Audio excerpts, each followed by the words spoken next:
Shalom teman-teman yang terkasih di dalam Tuhan Yesus Kristus. Berjumpa kembali dengan saya di channel ini. Terima kasih buat teman-teman yang selalu baik setia mendengarkan seluruh bagian diskusi, debat, dan pekabaran Injil melalui channel ini.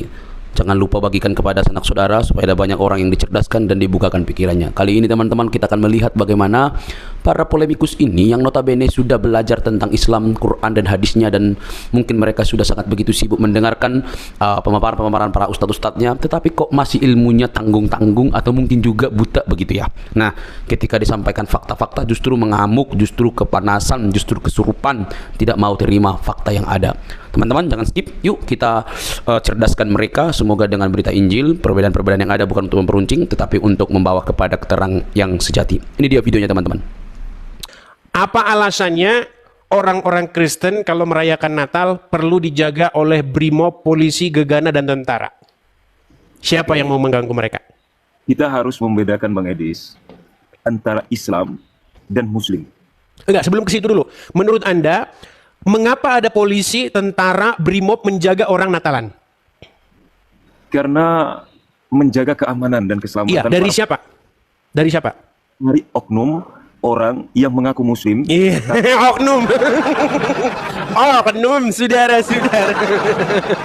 Begini, sedikit Rukiah, kita gantian bicaranya. Ini enaknya warung kopi Pak Ustadz Edis nih ya. Ini enaknya warung kopi Pak Ustadz Edis nih ya. Begini, Rukiah, kalau dikatakan oknum, bagaimana mungkin oknum itu jumlahnya banyak? Bayangkan tuh, orang mau gereja dihalang-halangi orang sekampung. Dia ngidupin toanya. Didupin toanya tuh dari masjid. Dibikin musik-musik yang keras-keras untuk ganggu orang ibadah. Bagaimana mungkin Anda katakan itu oknum? Sementara yang lakukan satu RW. Nah, silakan. Ya. Jadi di dalam agama Islam itu Bang Edis, ada Islam, ada pemeluknya. Namanya oknum itu disebut dengan Muslim. Ya. Kalau untuk agama Islam sendiri, patokannya ialah Al-Quran, la ikraha fiddin. Tidak ada paksaan. Jadi jika orang tersebut ingin beribadah, ya silahkan. Cuma kita sekarang kan berada di Indonesia. Ada peraturan-peraturan untuk mendirikan suatu rumah ibadah. Ya. Nah, jika tidak mengikuti, maka terjadi gejolak di bawah akar rumput. Maka dari itu, kalau untuk Islamnya sendiri, tidak ada memaksa. Tidak boleh kita mengganggu orang lain untuk beribadah. Oke, ini sekarang benar-benar Islam. Baik. Kalau ada orang yang menyerang agama lain untuk beribadah, itu oknum. Jangan dipukul rata semuanya. saya tanggapi. Ya, Baik. contohnya Gus Dur tidak pernah beliau membenci orang yang beragama lain. Menyelam ke rahmatnya Allah Subhanahu wa taala. Kenapa? Karena Allah tidak pernah memilih kasih antara yang muslim maupun yang kafir sama saja, diberikan rezeki yang sama. Seharusnya umat muslim mengikuti jejaknya Gus Dur. Baik, saya Jika tanggapi ya. orang-orang untuk beribadah, maka dia bukan agama Islam. Ya, bahwa Allah tanpa pikir panjang. Baik, saya tanggapi. Baik. Jadi Anda mengatakan bahwasanya alasan orang menggeruduk itu mengganggu ibadah agama lain, alasannya karena satu, tidak ada perizinan. Sementara banyak masjid-masjid, banyak langgar-langgar, musola-musola yang juga tidak punya izin. Kalau Anda berbicara mengenai izin rumah penyelenggaraan kegiatan agama, maka survei membuktikan, saya pernah membaca dari salah satu media nasional, bahwa memang banyak sekali, kurang lebih 90% tempat peribadatan itu tidak punya izin. Masjid saja atau langgar atau musola yang tidak punya izin itu sangat banyak. Tapi belum pernah ada ceritanya ada sekumpulan orang-orang Kristen gangguin orang lagi di masjid. Nah itu. Kemudian bantahan yang kedua, kamu mengatakan bahwasanya tidak punya izin. Loh, gereja-gereja besar yang sudah berdiri, bagaimana? BRIMOB, ada TNI, ada polisi sedang menjaga. Tadi belum kamu jawab. Sekarang begini Bang, kalau misalnya orang Islam itu tidak diajari membenci agama lain, kalau misalnya orang Islam itu tidak diajari untuk memfevet orang Yahudi maupun orang Nasrani dimanapun mereka berada, bagaimana mungkin ada orang Islam yang melakukan seperti itu? Bagaimana mungkin ada pihak keamanan yang menjaga orang lagi Natalan? Coba jelaskan dulu kepada saya. Apa alasannya yang kamu katakan tadi sebagai oknum setiap hari ingin mencelakai orang yang Natalan. Makanya setiap Natalan, tiap hari polisi capek gara-gara kalian. Nah, coba silakan. Masalah izin, ya, setiap masjid itu untuk menentukan kiblat harus ada persetujuan dari Kemenak, ya. Tidak bisa masjid itu menentukan kiblatnya sendiri. Ini pertanda bahwa setiap masjid itu harus menggunakan teknologi yang ada di Kemenak untuk menentukan arah kiblat. Ya, ini jawaban yang pertama bahwa katanya masjid tidak ada izin. Ya, kalau masjid itu tidak ada izin, otomatis arah kiblatnya melenceng. Itu ya, kita bantah omongannya Bang Edis ya. Baik. Sebentar, saya tanggapi dulu itu. Satu Bang. Terus. Kalau orang sebentar Bang, satu dulu. Jangan dulu. Makanya orang Muslim setiap ngomong itu selalu muncul 3 dustanya. Baik. Bang, ini apa? Ini apa Bang? Ini adalah Dewan, lihat nih, saya besarin nih. Ini DMI, Dewan Masjid Indonesia. 95% masjid di Jawa Tengah tanpa IMB. Tanpa izin mendirikan bangunan. Saya bacakan nih. dmi.or.id. DMI itu Dewan Masjid Indonesia. Sekitar 95% atau 37.000 masjid dari total 39.000 masjid di Provinsi Jawa Tengah ternyata belum memiliki izin mendirikan bangunan. Kondisi ini sangat memprihatinkan bagi pimpinan wilayah PW Dewan Masjid Indonesia Provinsi Jawa Tengah. Ketua PW DMI Provinsi Jawa Tengah, Dr. Andes Kiai Haji Ahmad menyatakan itu pada hari Ahad tanggal 27 bulan Desember siang. Dalam sambutannya setelah terpilih kembali secara aklamasi Musyawarah Wilayah Muswil di Provinsi Jawa Tengah, Semarang. Nih, jelas nih. 95% masjid di Jawa Tengah nggak ada izinnya. Astagfirullahaladzim. Bagaimana Anda mengatakan sekarang gereja Kalau untuk izin mendirikan ibadah ada hanya IMB saja. Jangankan untuk rumah ibadah, semua rumah harus ada izin IMB. Bang, Ruqyah Masjid, gini loh. Dengarkan ya. Sebentar. Anda tadi mengatakan alasan orang-orang ada oknum-oknum, kata Anda oknum. Sebenarnya itu bukan oknum. Itulah gambaran wajah orang Islam. Bagaimana Anda katakan itu adalah oknum gara-gara IMB, gara-gara izin? Kan kamu masalahkan kan izin. Ternyata 95% masjid di Jawa Tengah tanpa izin. Inilah yang saya bilang Bang. Begini Bang ya, begini. Coba 4.000 orang mata memandang. Coba di-share, benarkah linknya itu benar? Oke, baik, kita tampilkan ya teman-teman ya. Disangkain saya bohong teman-teman. Nih. Astaga. Sebentar ya. Saya mau bilang, saya mau kutip nih. Kalau ada seorang kafir membawa berita kepadamu, maka janganlah kebencianmu itu menjadikan kamu tidak berlaku adil. Mentang-mentang saya seorang non-muslim, ketika saya membawa informasi langsung dikatakan dusta. Mentang-mentang muslim, sebentar, tenang. Mentang-mentang muslim, ketika dia membawa informasi sekalipun itu bohong, kau bilang benar. Baik, saya tampilkan di layar. Apakah kita bohong, teman-teman? Apakah kita berdusta? Lihat. Ya. Lihat. Ada itu namanya tabayun. Ini webnya apa, Bang? Sebentar, Bang. Tenang, Bang. Tabayun dulu. Bang, Ya, apa webnya ini? Apa webnya? Yes. Coba ayah bunda semuanya cari. Dewan Masjid Indonesia. DMI, Dewan Masjid Indonesia. 95% masjid di Jateng tanpa IMB. Astaga, luar biasa Anda nih. Bang, apakah karena saya seorang non-muslim, maka kamu tidak percaya apapun yang saya katakan? Tidak. Saya Lalu kenapa kamu mengatakan saya berdusta? Justru karena saya adalah orang minoritas, saya tidak berani ngomong asal-asalan. Karena yang berani ngomong asal-asalan cuman mayoritas orang Islam. Karena kalau orang Islam salah, maka tidak apa-apa. Tapi kalau minoritas salah ucap dikit kayak Pak Ahok langsung masuk penjara. Gimana? Sedih, saya ini menyuarakan, ayo, karena saya masih percaya, masih ada orang-orang muslim yang mau memperbaiki negeri ini, masih ada orang-orang Islam yang mau berpikir secara baik dan benar. Bang Edis, jika Bang Edis ingin mengetahui Islam itu seperti apa, ya lihatlah Gus Dur. Beliau tidak Masa Islam? Sudah. Jika Anda ingin mengetahui Islam seperti apa, lihatlah Gus Dur. Astaga. Kalau Anda mau mengetahui Islam itu seperti apa, lihat Muhammad atau lihat Gus Dur. Gimana sih? Coba di hadis mana? Sebentar. Di hadis mana? Di Quran mana yang menyatakan bahwa Gus Dur lah seorang Muslim yang sejati? Nggak ada.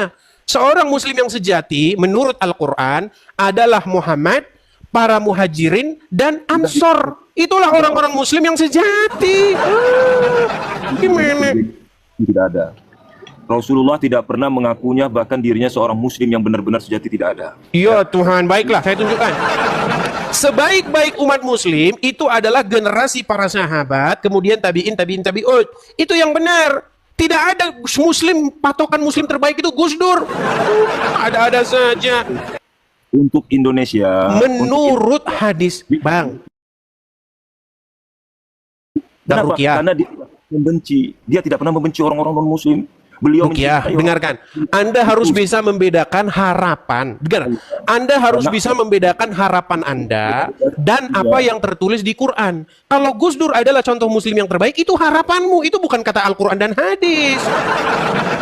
Tidak boleh begitu. pun mengikuti Al-Quran dan hadis. Ya. Menurut hadis, siapakah generasi Muslim yang terbaik? Kenapa dikatakan terbaik itu? Kenapa dikatakan terbaik?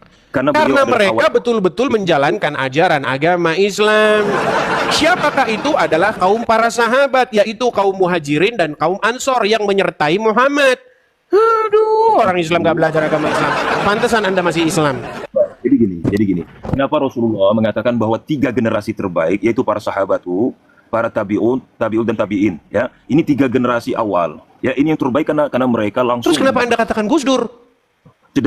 Sedangkan generasi di akhir itu telah terjadi ajaran agama Islam itu bercampur-campur. Iya, makanya saya bilang jangan Gus Dur yang jadi patokan. Aduh, ada-ada saja Anda ini. Saudaranya yang beragama lain. Nah, itu yang tidak dibenarkan. Jika seandainya dia membenci agama non-muslim, itu dia telah berlepas diri daripada Rasulullah. Baik, saya bukakan satu hadis. Di dalam sebuah, teman-teman juga udah pada tahu hadis itu. Rukiah. Orang menonton, berarti Anda telah berlepas diri daripada Rasulullah. Rasulullah tidak pernah membenci, ya. Disuapkan makanan oleh Rasulullah sampai itu beliau. Hadis palsu. Mengenai pengemis buta Yahudi itu adalah hadis palsu. Itu coba diriwayatkan dalam riwayat apa itu? Kalau ada, dengar, tenang bang, tenang. Tarik nafas. Anda membenci Bang Edis. Hembuskan nafas. Daripada Rasulullah. Tarik nafas lu bang. Rasulullah itulah umatku. Bang, ya, termasuk saya tidak ada benar benci kepada Bang Edis. Ya, bang, saya selalu mengatakan Bang Edis. Di dalam hadis Muhammad mengajarkan, Bang. Mereka Ustadz yang murtad itu siapa? Baik, kita biarkan dia ngomong dulu. Syarifuddin Ibrahim, ya, itu saya senantiasa doakan terus beliau. Saya tidak pernah membenci saudara kita yang non-muslim. Bahkan saya ketua RT, ya, tempat saya tinggal, ada salah satu anggota warga kami yang beragama non-muslim. Ketika masyarakat kami itu tidak mau mengucapkan selamat Natal, saya yang pertama kali mendatangi ketika hari Natal. Ya, demikian. Ya, kenapa? Karena kedudukan saya bukan sebagai orang biasa. Saya ini ketua RT di sini dan saya mengayomi seluruh orang karena berlaku adil. Oke, saya mau tanya RT mana? Jangan-jangan bohong karena dalam agama Islam boleh bohong. Coba ketua RT mana? Coba ayo. Takut nanti digerebek warga. Oke, coba ketua RT mana? Ketua RT mana?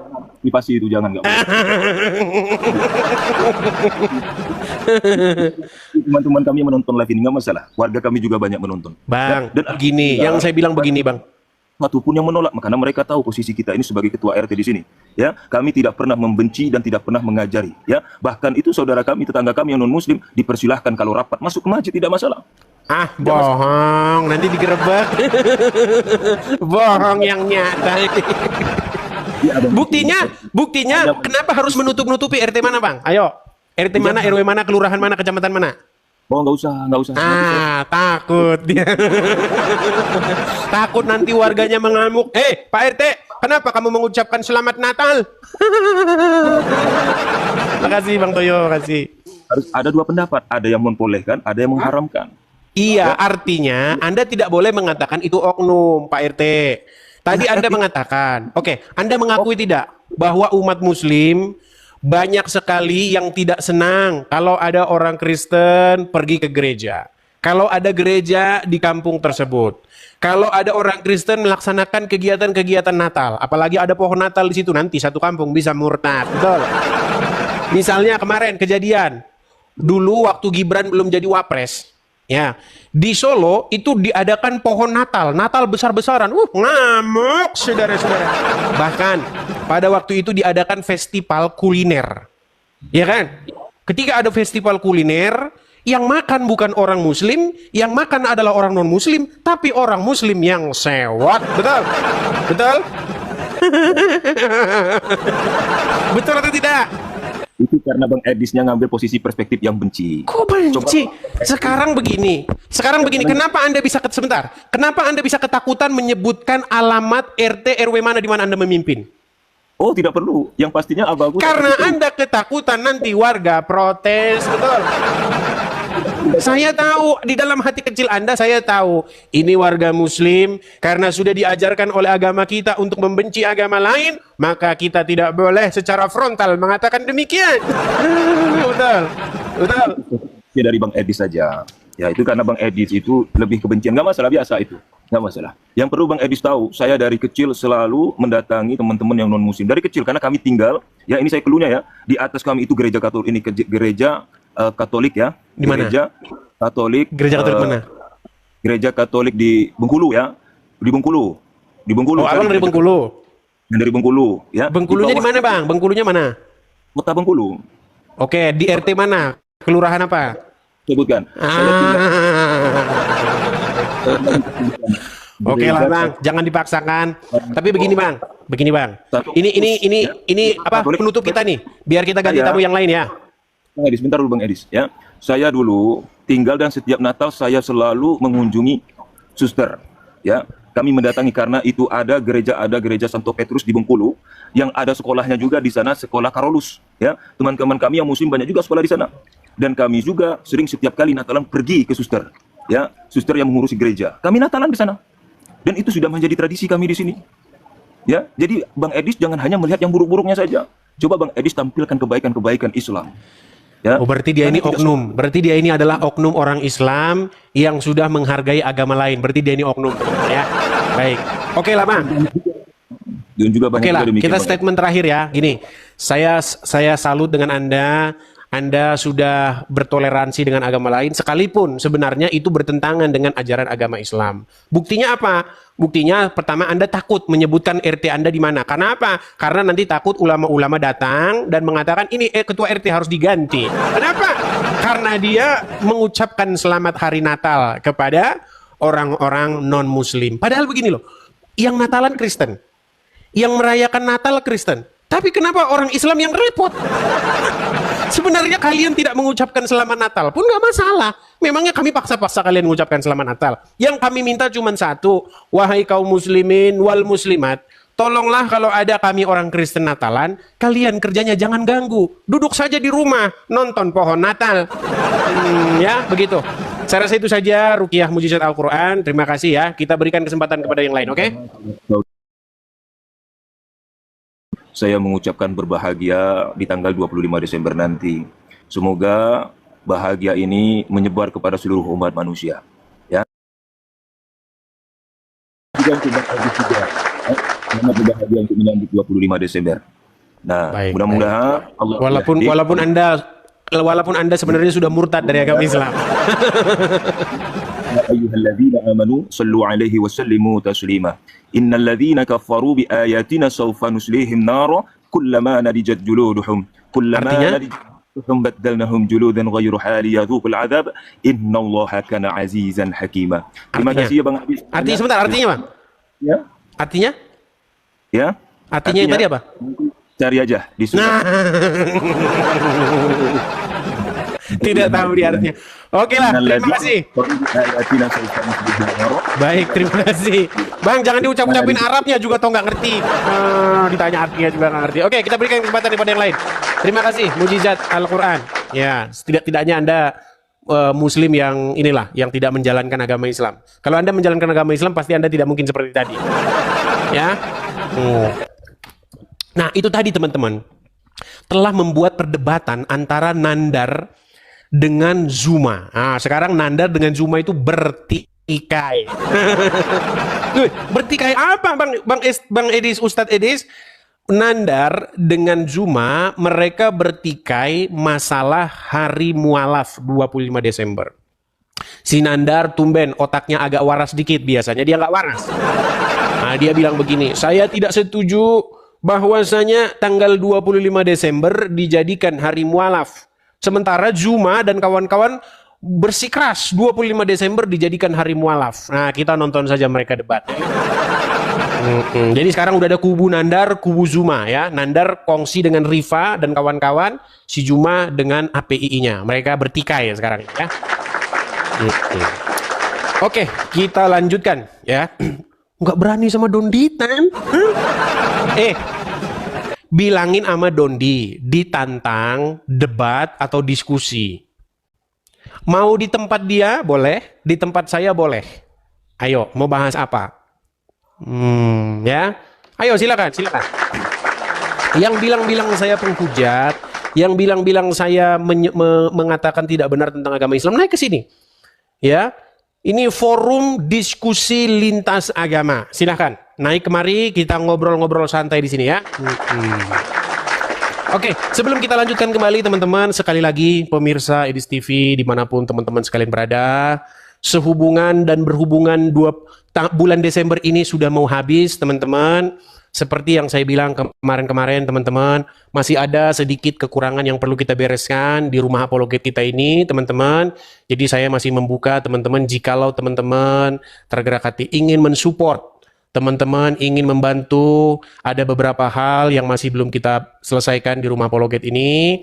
Teman-teman bisa memberikan kado Natalnya, teman-teman bisa memberikan kolekte persembahan untuk rumah apologet kita bersama-sama ini teman-teman yang belum selesai. Teman-teman ya, masih ada sedikit yang perlu kita bereskan. Nah teman-teman, saya masih ada rencana untuk membeli baterai. Jadi kalau teman-teman ingin ikut berpartisipasi mensupport pemasangan baterai dan lain-lain, teman-teman bisa support di situ ya. Silakan teman-teman tangkap layarnya. Cara supportnya gimana? Cara supportnya teman-teman kalau punya internet banking tinggal di situ saja. Ya, nomor rekeningnya ada di depan situ, atas namanya Edis Sidabutar. Bagi teman-teman yang nonton di YouTube, itu di YouTube tuh ada tulisan berjalan tuh ya. Ada running text namanya, tulisan berjalan. Nah, running text tersebut ya. Di situ ada Bank BRI, ada Zelle, ada PayPal, teman-teman bisa support lewat situ. Ya, silakan ditangkap layarnya. Oke. Kita tunggu 30 detik dulu, kita berikan kesempatan mungkin teman-teman masih mau menangkap layarnya. Natalan sebentar lagi, tirit-tirit, Zuma dan Nandar sudah berbaku hantam. Iya, Natal sebentar lagi, Zuma dan Nandar sudah baku hantam. Oke, kita lanjutkan ya teman-teman ya. Banyak yang bilang bahwasanya saya katanya menghujat. Banyak yang bilang kita berikan mereka kesempatan naik kemari dan berdiskusi dengan Bapak Ustadz atau Bang Ustadz Edis Steve. Ya. Oke, kita kasih naik ada sebentar ya. Sebentar. Zulkifli Laila. Mana tadi Zulkifli Laila ya? Oke, Zulkifli Laila kayaknya dia sudah pergi.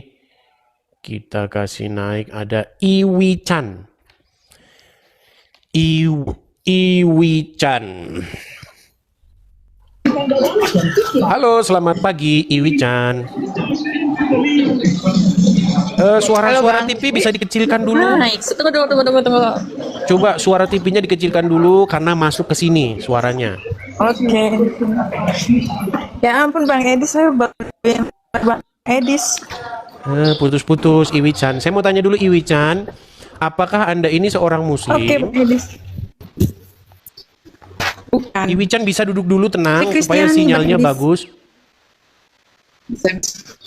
Bisa Bang Sinyalnya Edis. jelek ya teman-teman ya. Oke, saya turunkan dulu, mohon maaf ya teman-teman. Sekali lagi saya umumkan, kalau teman-teman mau naik ke sini, teman-teman sediakan dulu waktu dan tempat kalian. Jangan naik terus Anda jalan ke sini, ke sana. Kemudian teman-teman juga pastikan lingkungan sekitar itu aman, terkendali. Tidak ada motor, tidak ada TV, tidak ada suara tangis, suara apa gitu. Supaya diskusi kita enak ya. Seperti itu. Yuk silakan ya, kita ngobrol-ngobrol, anggap saja ini warung kopi. Warung kopi punyanya Ustadz Edis. Nah ya, karena tahun 2026 kita jadi Ustadz ya, jadi Ustadz Edis begitu. Apa arti Ustadz? Arti Ustadz itu artinya guru atau pengajar ya.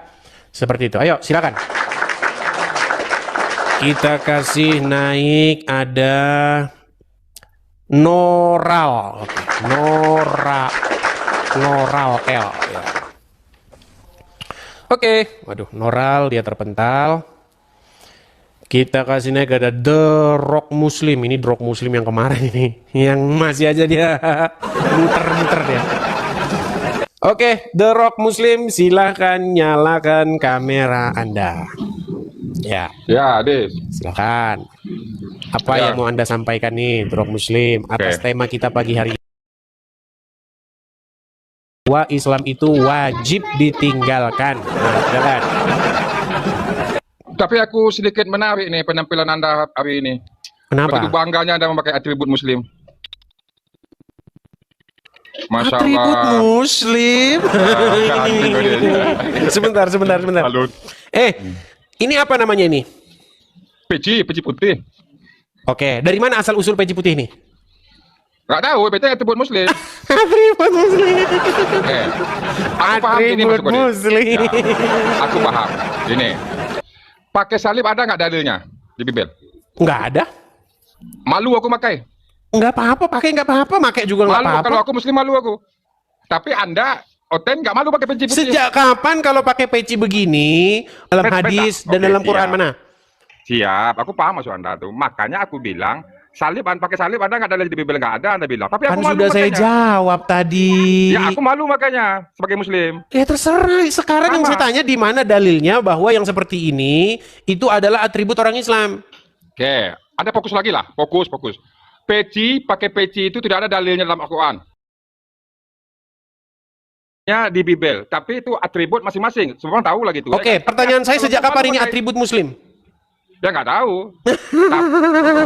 Kita logika deh. Ya nggak tahu. Kok tanya saya? Logika. Ya nggak tahu kok Contoh tanya ini. saya.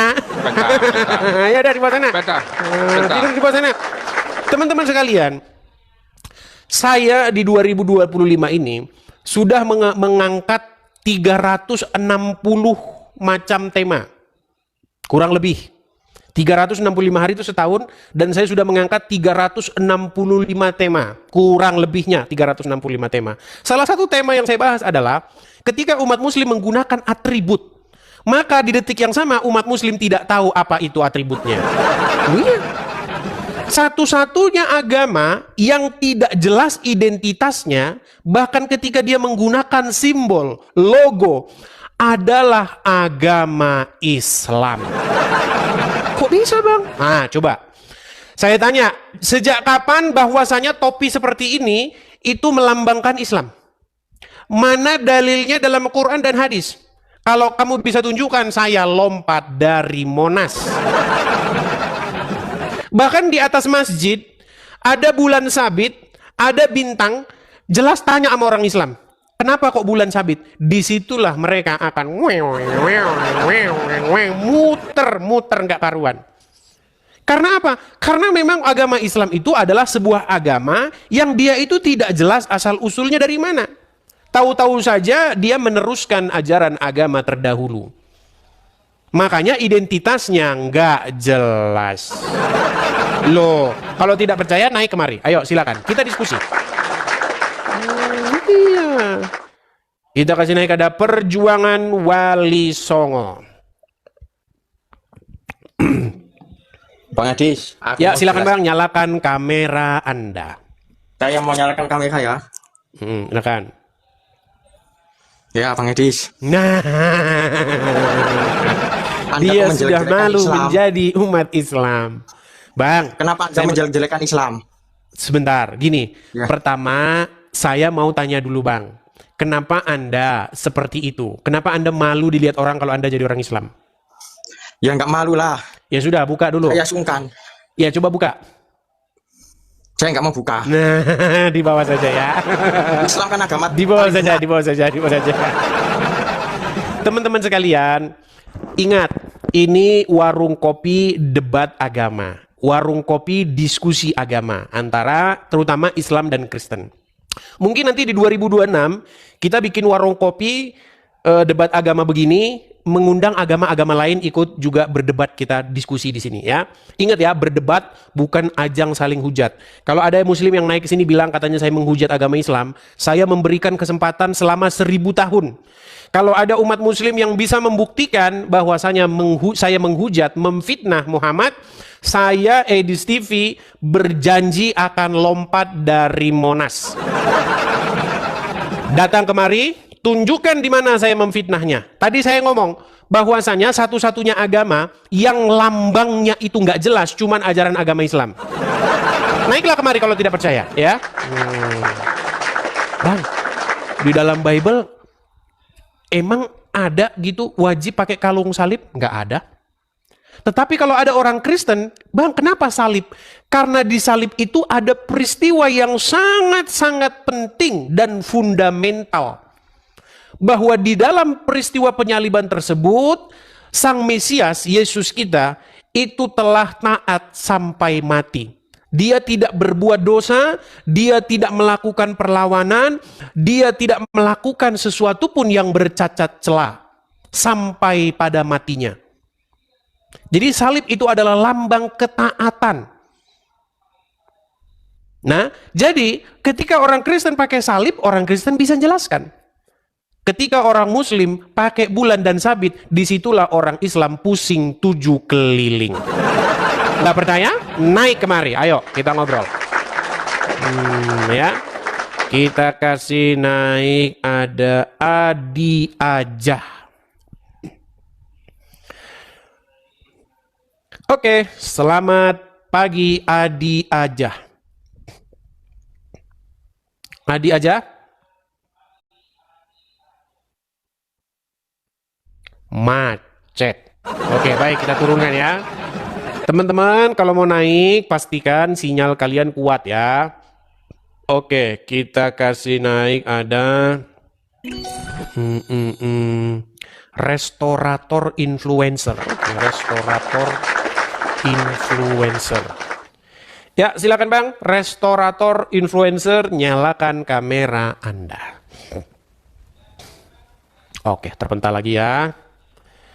Kita kasih naik, ada Mas Free. Oh, mana tadi Mas Free tadi? Hilang. Kita kasih naik, ada Miss Erzai SDK. Susah-susah namanya nih. Iya, Mr. Zai. Silahkan nyalakan kamera Anda. Bentar ya bang, Hah? bentar sabar dulu, biar ku nyala. Silakan ya, silakan. Saya undang dari sini ya. Oke, silakan. Aduh, kameranya pun macet ini bang, tunggu ya bang. Aduh, tunggu, sabar ya bang. Aduh, Tuhan.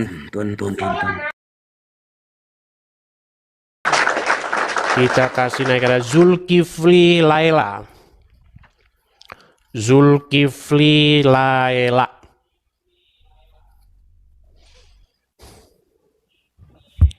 Oke, selamat pagi Zulkifli Laila. Silakan nyalakan kamera Anda. Zulkifli Laila.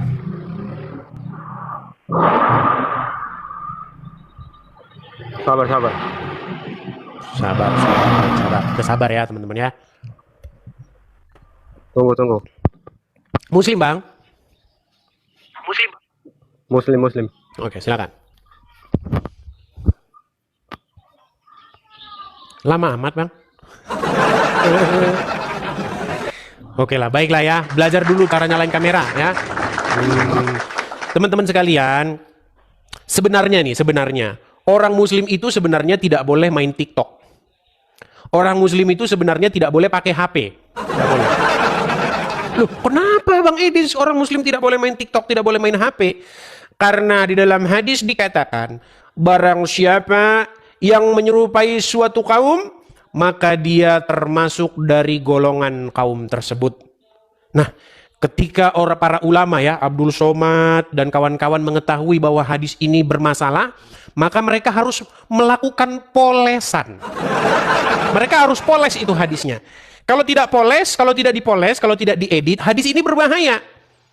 Karena ketika umat muslim mainan HP, mainan TikTok, umat muslim akan seperti orang kafir. Maka harus dipoles hadis tersebut dengan kata-kata dalam urusan agama. Itu nanti umat muslim akan ketinggalan zaman. Jadi teman-teman, setiap statement Muhammad itu selalu menjadi masalah. Ya.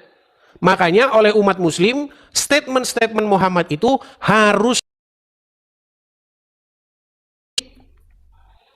gitu ya. Kalau nggak diedit berbahaya. Oke, kita kasih naik, ada Ananda. Pagi Ananda Fatimah. Selamat pagi. Ya, silakan Ananda Fatimah, nyalakan kamera dulu. Saya nggak mau nyalakan kamera. Kan yang penting kan diskusinya, bukan Sudah kameranya. malu? Apakah sudah malu jadi orang muslimah? Yang penting kan diskusinya, bukan kameranya, bukan orangnya kan? Betul, tetapi begini Ananda Fatimah, kira-kira kamu percaya nggak bahwa Islam itu agama yang benar? Saya percaya. Oke, kira-kira kamu malu nggak dilihat orang kalau kamu sebagai seorang muslimah? Lalu saya wanita itu wajahnya aurat, jadi nggak sembarangan orang melihatnya, nggak boleh. Wajahnya aurat? Ternyata wajahnya orang muslim itu aurat. Pantesan teman-teman. Saya punya nih satu orang, dia itu seorang mualafah ya, seorang wanita. Tiap hari dia mualaf ya. Tadinya dia dari Kristen, walaupun Kristennya juga dulu nggak pernah ke gereja. Gini. Tiap hari postingannya, tahu nggak postingannya? Apakah Anda sudah menutup aurat hari ini? Besok posting lagi. Belajar menutup aurat. Ternyata teman-teman, hijrah itu hanyalah sebatas aurat. Ya sudah, anak menganggap bahwasanya itu aurat, kamu naik ke sini pakai cadar ya. Tapi kalau ketutup begini mohon maaf karena peraturannya di sini itu wajib menyalakan kamera. Pakai cadarmu, naik lagi kemari. Ya. Teman-teman, jangan malu kalau kamu jadi orang Islam. Kalau kamu masih bangga jadi orang Islam, naik kemari. Kalau kamu sudah malu, jangan tunda-tunda untuk meninggalkannya. Ya. Ayo, silakan. Kita kasih naik, ada Fahmi, ya, Fahmi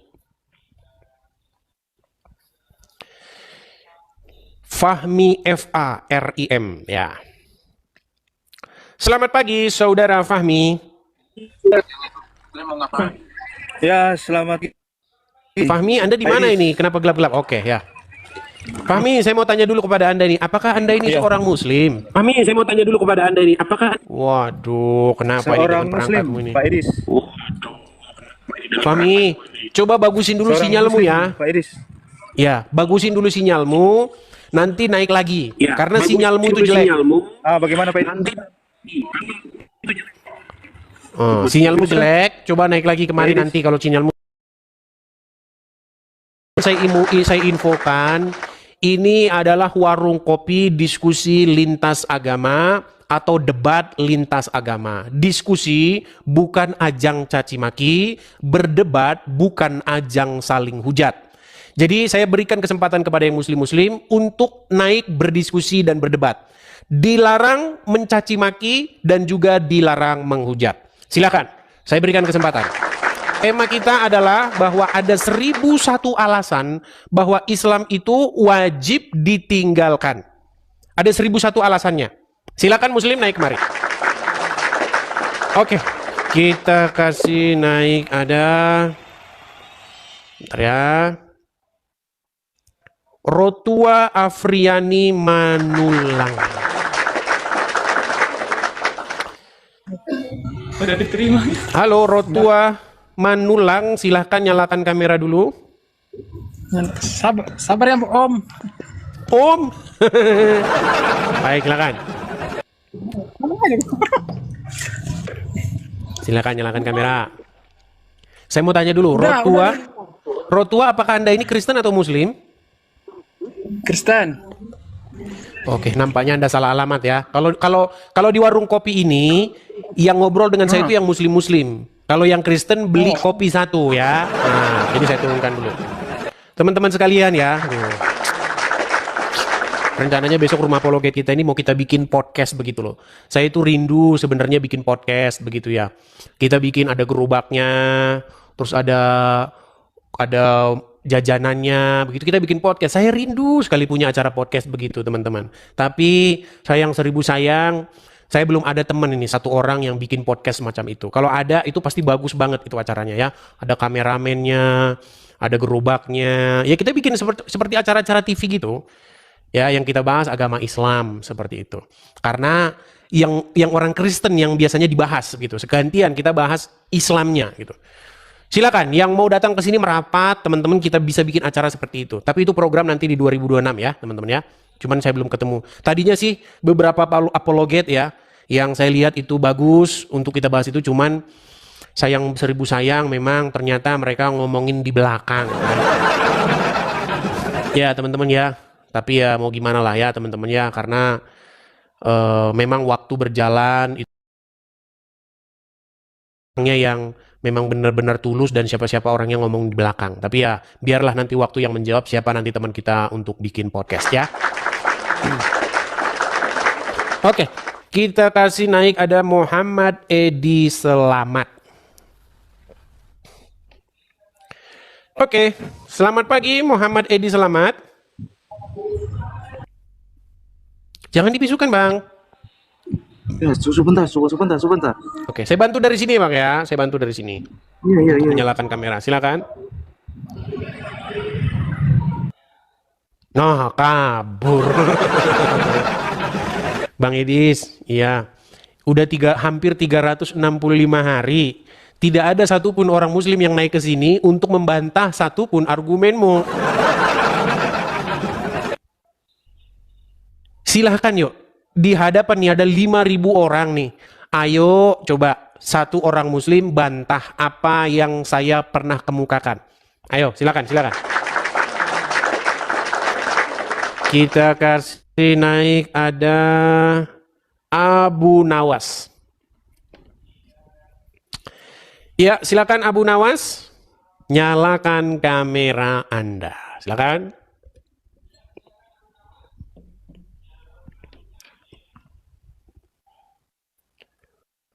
Macet. Oke lah, kita turunkan lagi ya teman-teman ya. Kita iklan dulu saja kalau udah macet-macet begini. Sekali lagi ya teman-teman ya, pemirsa Edis TV dimanapun teman-teman sekalian berada, terutama saudara-saudaraku dalam Tuhan Yesus ya teman-teman ya. Menjelang hari Natal dan penutup tahun baru ini 2025 Desember ini sudah hampir habis. Seperti yang saya bilang kepada teman-teman sekalian, bahwasanya kolektor Rumah Apologet kita itu akan segera kita tutup. Nah, teman-teman sekalian masih ada beberapa yang belum kita selesaikan pembiayaannya. Salah satunya itu adalah saya berharap teman-teman, saya itu pengen pasang baterai.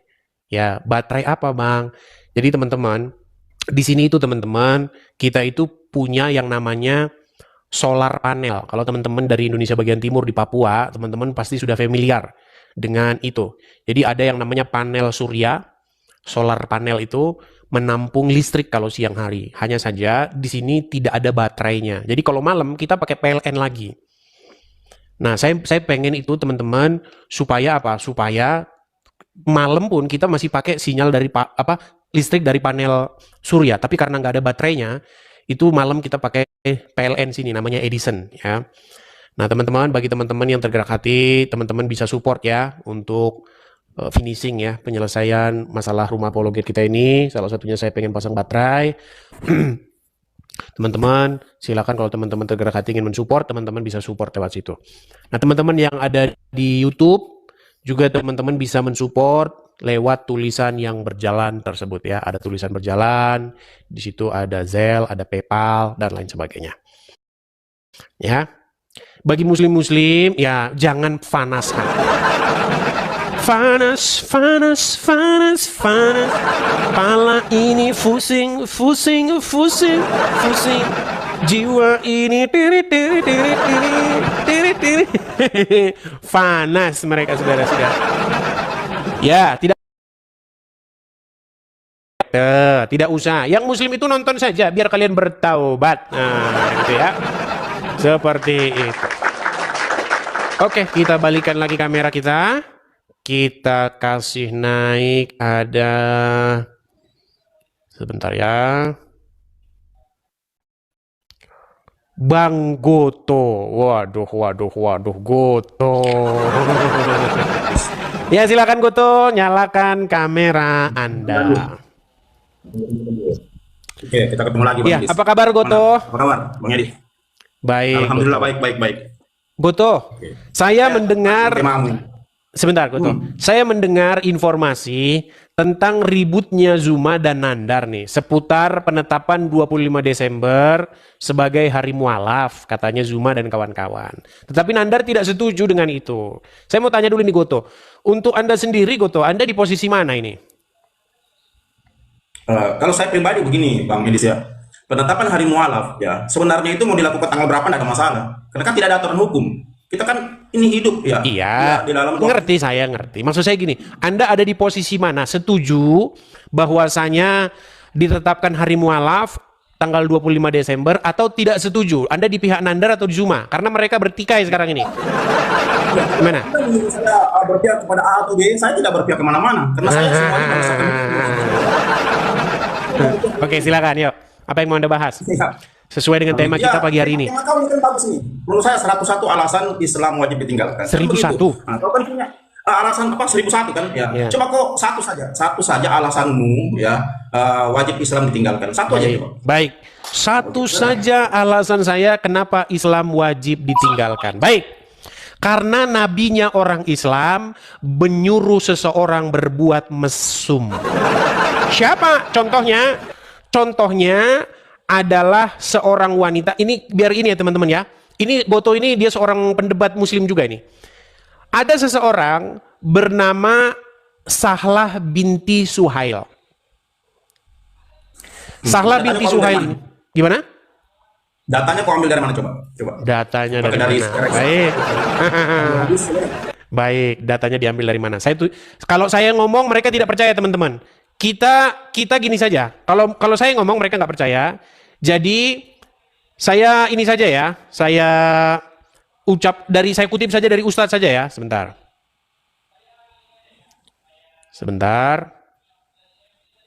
Coba dengarkan ya. Dengarkan saya. Salim Maula Abi Hudzaifah ini tinggal bersama keluarga Salim, bersama Abu Hudzaifah, ya, sampai akhirnya dia besar dan dia sering masuk ke rumah Abu Hudzaifah. Abu Hudzaifah cemburu, Salim sekarang udah jenggotan, udah gede, sejak kecil sama dia. Sementara istrinya, namanya Sahlah binti Suhail, nggak enak melihat suaminya cemburu. Maka dia tanya kepada Nabi, Rasulullah, bagaimana ini anak, dulu kecil sama kita, sekarang sudah gede, udah jenggotan, kalau masuk ketemu saya, suami saya cemburu, apa yang harus saya lakukan? Kata Nabi SAW, susuin dia, padahal udah jenggotan. Ini kasus terjadi di zaman Nabi SAW. Baik. Jadi ceritanya begini. Iya, sekarang Tenang, kamu kan bertanya apa alasannya Islam wajib ditinggalkan? Karena nabinya menyuruh orang mesum. Saya tunjukin. Jadi ada seseorang perempuan namanya Sahlah binti Suhail. Sahlah binti Suhail ini bersama dengan suaminya namanya Abu Hudzaifah. Mereka memelihara seorang anak angkat. Nama anak angkat ini adalah namanya Salim. Oke? Suatu ketika Salim ini makin besar. Makin besar dia sudah berjanggut, berkumis. Cemburu suaminya. Cemburu dia. Mengadulah perempuan ini kepada Muhammad. Ya Rasulullah, suamiku cemburu sehubungan dengan Salim di rumah yang sering keluar masuk rumah. Padahal Salim itu adalah budaknya sendiri. Lalu apa kata Muhammad? Wahai Sahlah, susuilah dia. Terkagetlah si Sahlah. Astagfirullahaladzim ya Rasulullah. Bagaimana mungkin saya menyusui dia sementara dia itu sudah berjanggut, sudah dewasa. Muhammad tertawa sampai gigi geraham Muhammad. Ternyata Muhammad berkata, aku tahu bahwa dia sudah besar, bahwa dia sudah dewasa. Lalu singkat cerita, dilakukanlah oleh Sahlah ini. Setelah Sahlah menyusui Salim, Sahlah lapor lagi kepada Rasulullah. Ya Rasulullah, sekarang aku tidak melihat suamiku cemburu lagi. Pertanyaan saya, betulkah di situ Muhammad menyuruh perempuan menyusui pria lain yang bukan suaminya? Yang saya tanya sama kau, Dis, bukan rekaman dari Ustadz itu. Yang saya tanya kau, data kau dari mana? Sejarah Islam dari mana? Siapa yang tulis? Bukunya siapa? Baik. Karena saya selalu berbicara akademis, saya tidak berbicara asumsi ya. Baik. Apalagi Baik. Anda cuma menampilkan data dari komen atau dari argumen salah seorang ustaz. Saya minta siapa Baik. yang nulis bukunya? Tanya dari mana? Apakah dari hadis atau sejarah-sejarah Islam lain? Itu supaya diskusinya maju. Baik. Kalau pernyataan orang tampilkan. Baik. Maju diskusi, silakan. Baik. Kita akan tampilkan hadis-hadisnya teman-teman ya. Hadisnya itu bukan 1, 2, bukan 3, 4, tetapi hadisnya itu puluhan. Baik teman-teman, ada seorang pendebat muslim tapi tidak pernah tahu hadis ini. Baik, saya tampilkan ya Bang ya di depan ya. Pertama, Sunan An-Nasai nomor 3267. Lihat sini Goto. Goto. Baik. Ya, tunggu. Ini Arabnya. Ini terjemahannya. Tunggu. Silakan. Oke. Telah mengabarkan kepada kami Sunan An-Nasai nomor 3267, masalah menyusui pria dewasa. Coba kami yang baca. Silakan. Kau sudah paling bawa data, suruh saya baca. Bagaimana model kau itu? Saya Oke, di situ ketemu nggak? Ketemu nggak di situ? Ya, oke, sudah ketemu, sudah. Ketemu saya, silakan. Oke. Telah mengabarkan kepada kami, Yunus berkata telah mengabarkan kami dari Aisyah. Saya baca saja matannya, isinya ya. Saya mendengar Aisyah, istri Nabi SAW berkata, Sahlah binti Suhail menemui Rasulullah SAW dan berkata, wahai Rasulullah, saya melihat kemarahan di wajah Abu Zaifah. Tahan dulu. Hadis yang kau bawa ini hadis palsu, diedit. Palsu. Memang palsu. Palsu ini. Lihat, grade. Ini ada tulisan grade-nya. Grade Abu Tahlah Zubair Azali. Sahih palsu. Kau edit this. Mana? Itu tuh. Itu aslinya tuh. Tunggu. Saya keluar lagi. Tunggu. Ini aslinya. Berat, saudara. Ini dia. Mana tulisan palsunya? Mana tulisan palsunya? Ini. Anak saya tidak. Bunyinya tidak seperti itu. Hadisnya kiamat kau bawa ini, Dis. Mana? Coba bacakan. Ini bunyinya ini. Ini bunyinya ini. Saya baca terjemahannya ya. Saya baca ya. Ini. Oke, coba kamu pergi ke Google. Sebentar, pergi ke beranda depan. Ini 3267. Sebentar, pergi ke beranda depan dulu. Tenang Goto, tenang. Coba kamu pergi ke halaman depan. Pergi ke halaman depan. Pergi ke halaman depan. Kenapa kamu nggak mau pergi ke halaman depan? Satu-satu kita. Ini An-Nasai. Pergi ke halaman depan. Iya, ini sudah halaman depan ini di sini. Balik ke halaman depan. Enggak, sebentar. Maksud saya ke beranda. Kamu pencet tombol panah ke kiri. Pencet tombol panah ke kiri. Panah ke kiri. Iya, ini sudah paling depan, Dis. Bukan, panah ke kiri. Goto, kamu jangan pura-pura bengak, Goto. Coba kamu pergi ke halaman depan. Tutup dulu jendelamu. Enggak, saya tanya. Ini bunyi 3267. Goto. Sama yang kau sebut. Kamu nggak usah pura-pura, Goto. Tenang, Goto. Kamu pergi dulu ke halaman beranda depan Google. Coba. Ke Google depan, bagian depan. Ke Google. Aduh, Goto, kamu kok malu banget. Goto, kamu pergi ke halaman depan. Kamu bisa dengar saya nggak, Goto? Paling depan ini. Maksud saya ke beranda Google. Coba kamu ngerti Google nggak? Google masalahnya. Ini masalahnya. Coba kamu ke Google coba. Ini masalahnya. Kok tampilkan ini kan? Ya ke laut sana kau Goto. Ya ke laut kau sana. Jadi teman-teman sekalian, ini websitenya adalah Hadits Tazkiyah. Orang-orang Muslim itu teman-teman memang diajarin Muhammad tuh nipu mereka. Jadi teman-teman, namanya nomor hadis itu memang nggak ada yang sama. Kalau kalian ketik Sunan An-Nasai 3267, ini yang bahas jagung, bahas air minum, semua ada. Nomor hadis nggak ada yang sama. Nomor hadis tidak pernah ada yang sama. Saya tunjukkan sama kalian halaman depannya ya. Dia tadi saya suruh bawa ke halaman depan, dia nggak mau. Saya bawa ke halaman depan saya dulu sebentar. Nih ya, dia saya suruh nunjuk halaman depan. Balik ke belakang. Nih, ini halaman depannya ini. Ini maksud saya halaman depan tuh Google ini. Ketik saja ini. Ini bukan saya ngomong nih. Hadits Tazkiyah. Ketik. Nih. Banyak ini hadis. Bukan cuma satu. Grade-nya apa? Sahih. Sahih. Sahih. Sahih. Sahih. Sahih. Semua ini hadis. Memang kalian mau menipu. Bahkan, ya saya kasih tahu sama kalian. Ini sudah dibahas oleh Ustadz. Ustadz siapa? Ustadz Firanda. Dengarkan, apa kata Ustadz Firanda? Lihat nih, dengarkan. Ya, sampai akhirnya dia besar dan dia sering masuk ke rumah Abu Hudzaifah. Abu Hudzaifah cemburu, Salim sekarang udah jenggotan, udah gede, dia sejak kecil sama dia. Sementara istrinya, namanya Sahlah bintu Suhail, gak enak melihat suaminya cemburu. Maka dia tanya kepada Nabi, ya Rasulullah, bagaimana ini anak, dulu kecil sama kita, sekarang sudah gede, udah jenggotan, kalau masuk ketemu saya, suami saya cemburu, apa yang harus saya lakukan? Kata Nabi SAW, susuin dia, kalau udah jenggotan. Ini kasus terjadi di zaman Nabi SAW. Susuin dia. Akhirnya dia pun menyusui Salim, ya. Kemudian jadilah mahram. Akhirnya tidak mengapa jadi mahram, ya. Nah, gara-gara kasus ini, Aisyah radhiyallahu anha berfatwa dalam sebagian kasus, terutama dari debat antara Aisyah dengan Ummu Salamah. Ada kasus seperti tadi, ada orang sudah gede, kemudian ingin bertemu bukan mahram, kata Aisyah susuin aja, biar jadi apa? Mahram.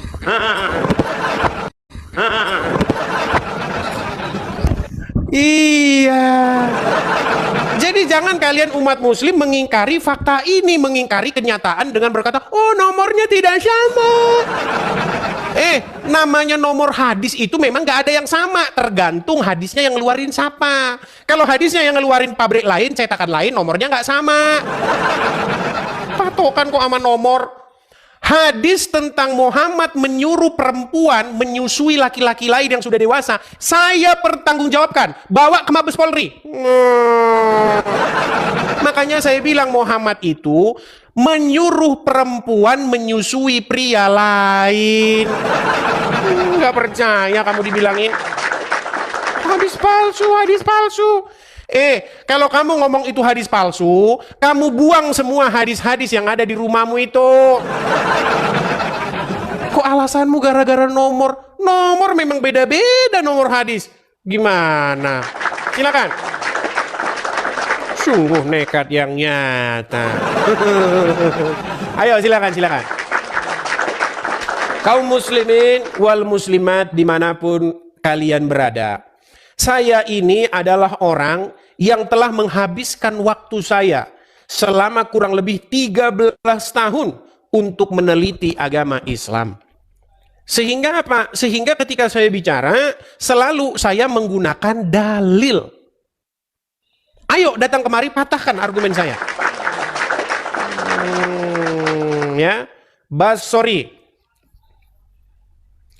Ya, silakan Basori, nyalakan kamera Anda. Silakan, nyalakan kamera Basori. Oke, saya mau tanya dulu Basori. Dia udah sering diskusi dengan kita. Basori, Anda seorang Muslim? Saya seorang Muslim, ya betul. Apakah fitnah ketika saya katakan bahwa memang benar ada riwayat-riwayat hadis-hadis yang mengatakan bahwa Muhammad pernah menyuruh perempuan menyusui laki-laki lain yang sudah dewasa yang bukan suaminya? Memang ada, bahkan Nabi Muhammad itu menyuruh umatnya untuk minum air kencing. Menurut Anda, sebentar, ini disangkain nanti Anda Kristen nyamar. Sebentar, Basori, supaya Anda tidak difitnah bahwa Anda itu Kristen pura-pura menyamar jadi Islam, bisakah Anda membacakan satu ayat di dalam Al-Quran untuk meyakinkan pemirsa bahwa Anda ini adalah seorang Muslim? Bismillahirrahmanirrahim. Qul huwallahu ahad, Allahus samad, lam yalid walam yulad walam yakul lahu kufuwan ahad. Oke, itu surat Al-Ikhlas terlalu lumrah. Yang lain coba. Sudah ini pengikutmu sudah tahu kalau saya Islam. Oh ya, sudah tahu, baiklah. Sah ya. Oke. Jadi ketika Muhammad menyuruh laki-laki lain, yang laki-laki tersebut adalah sudah dewasa, sudah berjanggut, Apakah itu satu perbuatan mesum? Pada dasarnya kan ada hikmah di balik itu semua. Bukan, sebelum hikmah dulu. Kalau muslimah, kalau Muhammad ngomong pasti hikmah. Pertanyaan saya, kira-kira jika perempuan membuka payudaranya, mohon maaf, lalu memberikan payudaranya itu kepada mulut pria dewasa, pertanyaan saya, jika itu bukan suaminya, mesum tidak perbuatan itu? Memang mesum, tetapi memang mesum. Pertanyaan saya, betul, tenang. Betulkah Muhammad melakukan atau menyuruh seorang perempuan berbuat mesum? bukan berbuat mesum, tetapi ada konteksnya, ada sebuah. Iya, sebelum ke sana dulu. Apakah jika payudara perempuan dicocokin, aduh gimana ini saya bahasanya ini sulit. Ketika payudara perempuan itu dijejelin ke mulut lelaki yang sudah dewasa, bukan suaminya, menurut Anda itu perbuatan mesum nggak? Kalau itu peristiwa pada saat itu ya, kalau peristiwa itu memang yang harus bisa membedakan antara sesuatu hal yang hak dan batil, cerita itu untuk menunjukkan hikmahnya itu tidak masalah, karena sepengetahuan Rasulullah. Sulit. Pandai Anda. Basori, saya gini loh Basori ya, Bang Basori, Anda ini saya percaya Anda ini orangnya dewasa. Gini, saya ini memberitakan loh. Gini, justru saya mengajak Anda berpikir loh Basori. Muhammad itu tidak pantas untuk diikuti. Dia tidak cocok dijadikan suri tauladan. Karena dia itu menyuruh perbuatan-perbuatan yang tidak baik. Di dalam Al-Quran sudah diperintahkan bahwasanya di dalam Injil itu terdapat petunjuk dan cahaya. Nah, sekarang apa kata Tuhan Yesus di dalam Injil? Akulah jalan dan kebenaran dan hidup. Makanya umat muslim itu saya panggil nih, saya serukan lewat platform media sosial ini, wahai kaum muslimin wal muslimat, ayo datang kepada Yesus. Jadikanlah Yesus sebagai suri tauladan kalian, jadikanlah ia sebagai junjungan kalian, patuh dan taatlah kepada perintahnya, jangan patuh dan taat kepada perintahnya Muhammad. Karena kalau patuh dan taat kepada perintahnya Muhammad, akhirnya siang malam mikirin aurat, siang sudah nutup aurat, malam sudah nutup aurat, kerjanya cuma itu saja. Anda mengajak manusia untuk menurut Anda, tapi Tuhan Anda saja Anda bingung. Di antara umat Anda saja Anda bingung. Nggak usah yang tinggi-tinggi dulu. Dengar, Basori. Basori, gini, kita ini udah sering diskusi ya. Gini, kita sudah sering diskusi panjang lebar. Begini, Basori. Satu aja yang saya minta sama kamu. Aduh, Basori, jangan kejang-kejang. Tenang dulu, tenang. Satu aja yang saya minta sama kamu. Kamu mau nggak mengikrarkan untuk meninggalkan Muhammad? Tinggalin Muhammad dulu. Masalah itu nanti. Kamu mau nggak ninggalin Muhammad dulu? Anda kadang menyuruh seperti itu, maka saya tanya. Iya, saya tanya dulu. Apakah kamu mau meninggalkan Muhammad? Saya tidak mau meninggalkan Muhammad. Nah, ya udah, kalau tidak mau di bawah sana. Tidur di bawah sana. Teman-teman, kurang bagaimana sih saya memberitakan sederhana, simple. Nanti kalau kita bahas Tuhan, nanti dulu. Ini dulu, kamu itu, sebenarnya tahu nggak kalian? Saya itu sudah meneliti habis-habisan Al-Quran, hadis, dan saya juga sudah meneliti habis-habisan Bible, Injil. Sebenarnya apa sih inti dari ajaran kedua buku tersebut? Inti ajarannya adalah menjadi seorang Kristen, Anda harus membuat dirimu dikuasai, dikendalikan, diperintah oleh Yesus. Itu inti daripada ajaran Kristen. Jikalau kamu telah membuat Yesus memerintah, merajai hidupmu, kamu Kristen. Islam itu sebaliknya, membuat dirimu dirajai dan diperintah oleh Muhammad. Itu Islam. Makanya ketika umat muslim mendengar perkataan Muhammad, maka umat muslim akan berkata, sami'na wa ta'na. Kami mendengar dan kami patuh, taat. Itu intinya, nggak usah kemana-mana dulu.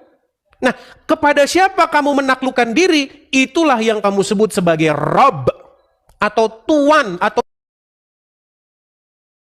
tapi nanti kalau ke situ lagi kalian nanti muntah karena itu udah sering saya bahas. Ya, ayo silakan. Kita kasih naik ada Ansori Manik. Makasih Bang TJ, makasih Bang. TikTok. Ya, Ansori Manik, silahkan nyalakan kamera dulu. Baterai 90. Dari mana tuh? Ansori, saya tanya dulu. Ansori, kamu Muslim atau Kristen? Saya sekarang udah Kristen, Bang. Dulu Muslim. Tapi bisa nggak nyalakan kamera dulu, Bang? Tunggu sebentar, Bang ya. Sebentar, Bang. Abang ada suara Google ngomong-ngomong sendiri tuh. Coba dimatikan dulu. Pengaturan. Ketuk 2 kali untuk mengaktifkan. Label tersedia. Tombol. Ketuk 2 kali tombol untuk meninggalkan agama Islam. Bang, itu dimatikan dulu, Bang. Yang ngomong-ngomong itu, Bang, dimatikan dulu. Udah. Nah, coba ya, silakan nyalakan kamera. Coba Bang ambil tempat yang nggak berisik, Bang ya. Bang, ambil tempat yang nggak berisik. Coba duduk yang bagus biar kita bisa ngobrol yang bagus. Saya tanya dulu nih. Coba Bang jauhkan wajah, Bang. Karena yang kami lihat nggak gitu, Bang. Oke. Coba kalau bisa itu jangan ada sinar matahari di belakang. Silau. Iya, oke. Saya mau tanya dulu Bang Ansori Manik nih. Ini bener-bener Anda ini manik atau dikasih marga atau gimana? Saya dikasih marga, Bang. Oh, dikasih marga. Tadinya? Iya. Tadinya orang Melayu Kian, Jambi, Islam Jambi. Islam Jambi. Tapi sekarang Abang udah jadi orang Kristen? Sekarang udah, Bang. Puji Tuhan. Puji Tuhan. Bagaimana ceritanya kok bisa Abang jadi orang Kristen, Bang? Ya, kalau ceritanya dulu, Bang, gini. Ya, simple aja. Saya penasaran, ingin tahu aja dulu, Bang. Jadi kebetulan ada kenal dari dari sekolah gitu kan. Jadi ingin tahu aja. Ingin tahu. Tapi di sini wajib dites loh, Bang. Gini, Bang. Tidak boleh kita ini mengeluarkan statement-statement yang bohong atau dusta. Kalau dalam ajaran agama Islam memang boleh berbohong dalam 3 perkara. Tapi dalam Kristen, Bang, nggak boleh bohong. Coba, Bang, saya mau tanya dulu sama Abang nih. Waktu Abang Muslim, itu Abang jadi orang Islam berapa tahun lamanya? Dari kecil, Bang. Dari sampai umur berapa tahun, Bang? Dari sampai umur 27 tahun. Sampai 27 tahun. Nah, waktu Abang umur 0 sampai 27 tahun itu Abang pernah sholat, baca Al-Quran, ngaji? Rajin dulu, Bang. Coba, saya pengen Abang bacakan satu surat di dalam Al-Quran untuk membuktikan, bukan untuk bikin Anda jadi Muslim lagi. Pernah Muslim, coba. Surat apa contohnya, Bang? Surat apa saja, yang sulit, yang orang Kristen tidak bakal bisa niru-niru, coba. Al-Fatihah. Kalau Al-Fatihah terlalu umum, Bang. Jangan Al-Fatihah. Jadi surat ayat kursi. Silakan ayat kursi. Ya. Bismillahirrahmanirrahim. Wa ilahukum ilahu wa la ilaha illa wal hayyul qayyum la ta'uzuhu sinatun wa la naum lahu ma fis samawati wal ardi. Sah, udah sah, Bang. Udah sah. Oke, jadi singkat cerita, akhirnya Anda sekarang sudah bertekad bulat menjadi orang Kristen ya, Bang ya? Iya. Oke, apalagi ditambah Anda sering nonton sekarang diskusi-diskusi lintas agama ya? Iya, saya sering nonton Bang di sini. Hampir tiap hari lah. Oke, ketika Abang nonton saya ini, udah semakin mantap, udah bener lah langkah saya meninggalkan agama Islam gitu, Bang ya? Ya, kiranya begitulah, Bang. Mantap. Ya, ya. Iya, Bang, jadi seperti yang saya bilang tadi ya, Bang ya, menjadi Kristen artinya menjadikan Yesus sebagai pemerintah atau menjadi raja yang memerintah di hidup kita. Jadi tidak mungkin, Bang, menjadi Kristen tetapi di detik yang sama yang memerintah bukan Yesus tapi yang memerintah Muhammad. Nah, itu bohong. Itu artinya Kristen di mulut. Itu. Kalau misalnya begini, contoh misalnya begini. Ngaku Kristen, KTP Kristen. Ya kan? Tetapi misalnya berbohong kepada istri. Berbohong kepada istri itu ajaran Muhammad, Bang. Jadi tidak mungkin mengklaim bahwa Yesus memerintah, tetapi yang memerintah bukan Yesus, tetapi yang memerintah Muhammad. Nah, jadi menjadi Kristen intinya itu, Bang ya. Menjadikan Yesus sebagai Tuan atau Tuhan, artinya memerintah hidup kita. Seperti itu, Bang. Ya. Jadi saya dulu gini, Bang. Kalau Kristen sekarang gitu kan, yang tidak masuk akalnya gitu, yang pertama kita diperintahkan di situ untuk beristri lebih dari satu. Kalau di zaman Islam. Jadi asalkan bisa adil. Sedangkan anak kita aja kita nggak bisa adil, kawan. Itulah ya. Oke. Ya, intinya supaya kita ya apalah gitu, sucilah menurut perintah roh gitu daripada perintah kedagingan gitu aja. Betul yang apa gitu. Oke. Jadi saya ucapkan selamat Bang ya sudah menjadi orang Kristen.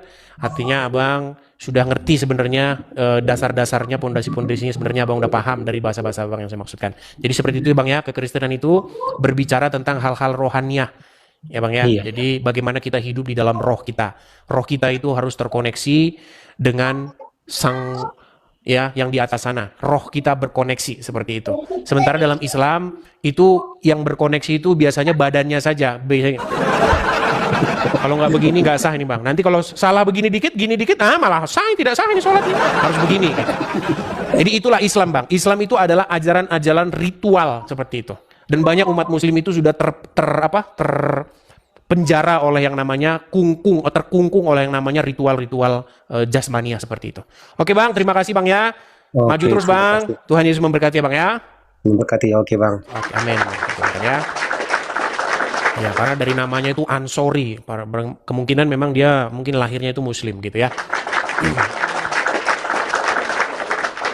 Oke, kita kasih naik yang berikutnya ada Wahid. Oke, selamat pagi Wahid. Hampir jam 12 siang ya teman-teman ya.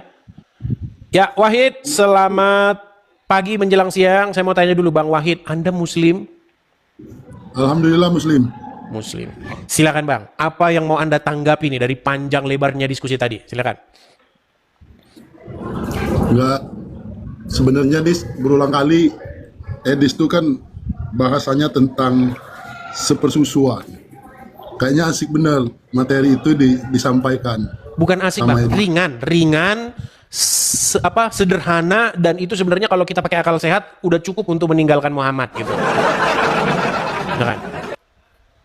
Ya, karena kalau saya hitung-hitung itu sudah 10 kali lebih dalam 1 tahun ini disampaikan tentang mengejas bahwasanya seorang ibu menyusui anak yang sudah dewasa gitu kan.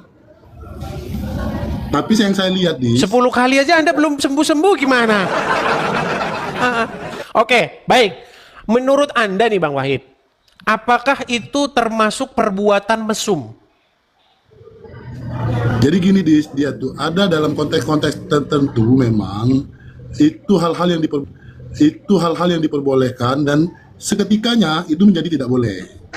Bolehkan seketikanya, maksudnya gimana sih? Oke gini, menurut Anda nih, kapan ada seorang perempuan yang menjejali payudaranya kepada pria yang sudah dewasa itu tidak termasuk perbuatan mesum jika laki-laki tersebut bukan pasangannya? Kapan itu bisa terjadi? Jadi di dalam kisah-kisah keagamaan banyak sebenarnya dalam kisah-kisah. Jadi tapi dalam konteks tertentu ya kan itu hanya dilakukan pada momen itu dan tidak menjadi sebuah ajaran yang wajib. Maksudnya gimana sih ini orang ini? Bentar, saya ulangi lagi.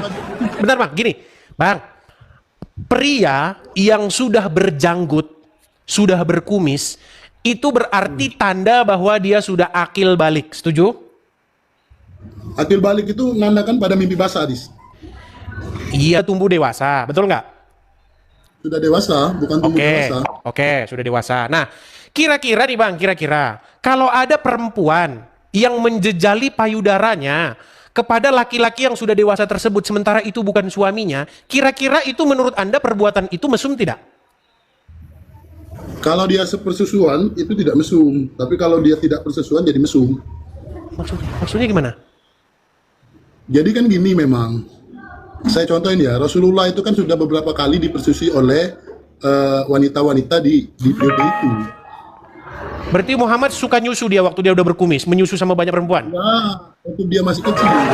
Iya, kalau masih kecil mah nggak masalah. Namanya masih kecil, misalnya masih balita, umur 1, 2, 3 tahun, 4 tahun, ya masih nyusu-nyusu ya nggak apa-apa, namanya masih balita. Ini orang sudah berjanggut Bang, sudah berkumis. Ya kalau dengan wanita bukan muhrimnya nggak boleh. Itu Muhammad nyuruh kayak begitu. Kita bilang tadi itu bukan menjadi Masalah bukan ajaran wajib, Bang. Muhammad menyuruh perbuatan yang tidak pantas. Kenapa saya katakan tidak pantas? Karena dia menyuruh suami istri orang nyusuin pria lain yang bukan suaminya. Gimana? Pria lain itu siapa? Baik, nampaknya dia ini udah 10 kali pun dia belum nyambung-nyambung. Baik, saya balik kamera saya. Ya Tuhan, gimana kamu katakan 10 kali sementara kamu saja tidak tahu? Astagfirullah. Baik, saya tampilkan ya Bang ya di layar ya Bang ya. Semoga tidak perlu 10 kali Bang, sekali saja Anda langsung sadar. Baik, saya bacakan ya. Nih, di dalam Sunan An-Nasai ini banyak hadisnya ya. Bab menyusui anak yang sudah dewasa.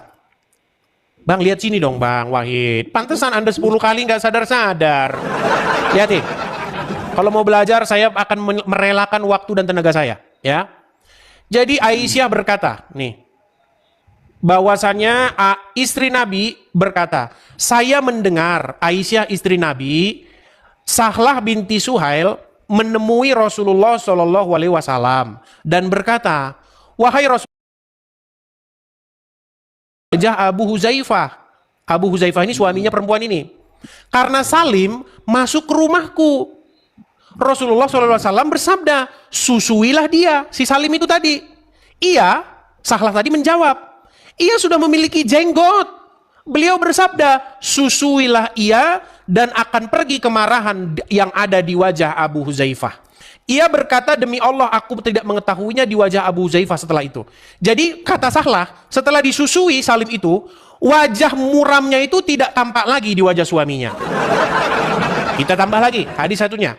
Sunan Asai 3268. Dikatakan ya bahwasanya Sahlah binti Suhail menemui Rasulullah SAW dan berkata, saya melihat kemarahan di wajah Abu Huzaifah karena Salim masuk ke rumahku. Beliau bersabda, susuilah dia. Ia berkata, bagaimana saya menyusuinya sedangkan dia adalah laki-laki dewasa? Kemudian beliau bersabda, bukankah saya tahu bahwa ia adalah laki-laki dewasa? Kemudian ia datang setelah itu dan berkata, demi zat yang mengutusmu ya Rasulullah, dengan kebenaran sebagai nabi, saya tidak melihat satupun di wajah Abu Huzaifah setelah itu yang tidak saya suka. Suaminya langsung berseri-seri. Baik, saya tambahkan lagi. Dari Aisyah, ia berkata, Nabi SAW memerintahkan istri Abu Huzaifah untuk menyusui Salim maula Abu Huzaifah hingga hilang kecemburuan Abu Huzaifah. Ia menyusuinya sedang ia adalah laki-laki dewasa. Rabi'ah berkata, hal tersebut merupakan keringanan bagi Salim. Tambah lagi. Bukan 1, 2 ya. Salim memasuki rumah kami dan ia telah berpikiran sebagaimana seperti yang difikirkan para pria dewasa. Tahu ya pria dewasa ya. Jadi kalau anak-anak sama pria dewasa itu di otaknya memang beda ya. Dan setelah mengetahui apa yang diketahui laki-laki dewasa, maka beliau bersabda, susuilah dia, maka engkau akan menjadi haram baginya dengan hal tersebut. Kemudian saya tinggal 1 tahun tidak menceritakan hadis tersebut dan bertemu Al-Qasim. Kemudian ia berkata, ceritakan hadis tersebut dan engkau tidak akan takut. Karena mereka takut karena hadisnya memang agak-agak aneh. Great, sahih. Ini banyak nih, sampai besok ini kita baca ini banyak sekali hadisnya ya. Nah, jadi yang mau saya katakan begini Wahid. Saya mau balik dulu kamera saya Wahid. Apakah kamu masih kurang yakin bahwasannya Muhammad menyuruh istri orang nyusuin pria lain? Ya, itu hadisnya. Oke. Bayangin kalau istrimu disuruh menyusui pria lain, gimana perasaanmu? Hilangkah kecemburuan di wajahmu? Kan sudah saya bilang tadi, konteksnya cuma istrinya. Dan di situ ya Tuhan, aku serahkan kepadamu ya Tuhan untuk membukakan hati jamaah saya kaum muslimin wal muslimat. Saya menyerahkan kepada Engkau ya Tuhan hatinya Wahid yang masih keras. Untuk apa? Supaya dilembutkan. Dengan maksud apa? Supaya kalian terbuka mata hati kalian, terbuka pikiran kalian, terbuka akal sehat kalian, bahwasanya memang Muhammad tidak pantas untuk diikuti Bang Wahid. Di dalam Injil dikatakan apa? Tuhan Yesus berkata, akulah jalan dan kebenaran dan hidup. Keburukan, sebentar, keburukan, kejahatan apa? Tenang, Wahid. Ini saya mau tanya sama kamu. Keburukan, kejahatan apakah yang kamu baca dari biografi Yesus yang membuat kamu menolaknya? Gimana saya mau menjadikan Yesus itu sebagai Tuhan? Apa maksudnya menjadikan Tuhan itu? Maksud daripada menjadikan Tuhan itu apa? Tuhan, ya kamu bilang kan? Astaga. Apa sih menjadikan Tuhan? Apa artinya menjadikan Tuhan itu apa? Menjadikan sesembahan. Ini loh, maksud menjadikan Tuhan itu begini. Di dalam Al-Quran, di dalam surat Al-Jazziyah ayat 23, di situ disebutkan tentang orang-orang yang menjadikan hawa nafsunya sebagai Tuhan. Oke, apa maksudnya di situ menjadikan hawa nafsu sebagai Tuhan? Tuhan itu sesuatu yang dianggap sesuatu yang mempunyai nilai lebih. Oke, berarti menjadikan hawa nafsu sebagai Tuhan itu gimana maksudnya? Wahai hawa nafsuku, wahai hawa nafsu, gitu maksudnya menjadikan sesuatu Tuhan. Tenang, gini. Kamu paham nggak artinya menjadikan Yesus Tuhan? Karena banyak orang nggak paham. Baik yang Kristen, baik yang Islam, banyak yang tidak tahu apa maksudnya menjadikan Yesus Tuhan. Kan saya sudah jelaskan ratusan kali. Menjadikan Yesus Tuhan artinya membuat Yesus memerintah, menjadi raja, berdaulat atas hidupmu. Itu maksudnya menjadikan sesuatu sebagai Tuhan. Karena Yesus nggak penting kita begini-begini nggak penting. Kalau kita tidak membuat dia memerintah. Kalau kita hanya begini-begini sama seseorang, habis itu kita maling ayam. Nah, dengarkan saya, tenang, Wahid. Orang Islam itu kerjanya begini-begini. Tidak penting mematuhi perintahnya, nggak penting. Yang penting gini. Karena di dalam ajaran agama Islam, yang penting begini.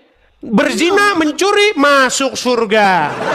Yang penting kamu mengucapkan 2 kalimat syahadat, terus begini-begini sama Allah, habis itu kamu maling, mencuri, korupsi, nggak apa-apa, masuk surga. Itulah ajaran agama Islam. Iya, tinggal ditebus bagi teman-teman Nasrani. Ya, tingkat saya itu cuma itu aja, nyembuhin kamu dari ngikutin Muhammad itu dulu. Nah, kalau kamu belum sembuh ngikutin Muhammad, kamu akan jadi orang jahat terus. Makanya teman-teman, saya itu udah 13 tahun. Pengalaman saya itu sudah jangan kalian ragukan lagi. Ya, penghalang mereka itu menerima kebenaran adalah mereka masih saja ngikutin Muhammad, nekat ngikutin Muhammad itu.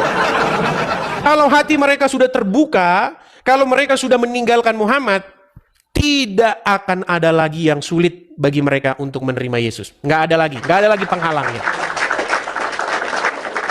Karena banyak mereka yang tidak tahu itu. Menjadikan Yesus Tuhan itu mereka tidak tahu. Bahkan juga orang Kristen banyak tidak tahu menjadikan Yesus sebagai Tuhan. Maksud daripada menjadikan Yesus Tuhan itu di pikiran orang adalah menganggap Yesus itu adalah jenis zat partikel tertentu. Padahal bukan itu. Kalau kamu menganggap Yesus adalah jenis partikel tertentu, lalu kamu korupsi, lalu kamu berzina, lalu kamu mencuri, itu artinya kamu tidak menjadikan Yesus sebagai Tuhan. Tuhan artinya adalah membuat Yesus memerintah hidupmu, menjadi raja di hatimu, dia mengendalikan hidupmu. Itu artinya. Bukan menganggap dia jenis partikel tertentu. Seperti orang Islam. Orang Islam itu artinya menjadikan Allah sebagai Tuhan, artinya menganggap Allah zat tertentu. Makanya setelah kamu menganggap Allah zat tertentu, habis itu kau mencuri, kau berzina, tetap masuk surga. Itu. Iya. Itu teman-teman yang sudah sering panjang lebar kita bahas, teman-teman. Ya. Seperti itu. Oke, silakan ya. Yang mau diskusi silakan naik kemari. Kalau kalian tidak percaya bahwa inti ajaran agama Islam adalah itu, saya akan memutarkan lagi video ini supaya makin banyak tiap hari orang yang tahu ya. Bahwa ajaran agama Islam itu adalah mengucapkan 2 kalimat syahadat, menjadikan Allah sebagai Tuhan. Maksudnya menganggap Allah zat tertentu. Ya. Karena apa? Karena setelah kalian menjadikan Allah adalah Tuhan, zat tertentu nih. Man qala la ilaha illallah Muhammadur Rasulullah dakhala al-jannah.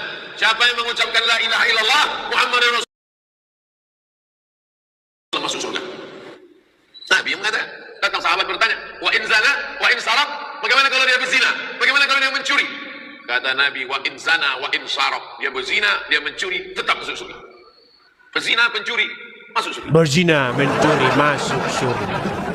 Ya. Jadi di dalam pikiran orang Islam, membuat sesuatu jadi Tuhan artinya membuat sesuatu jadi zat partikel tertentu. Nah, itu maksudnya. Ya, jadi menuhankan Allah itu artinya menganggap Allah jenis-jenisan partikel tertentu. Itu artinya menuhankan Allah, ya.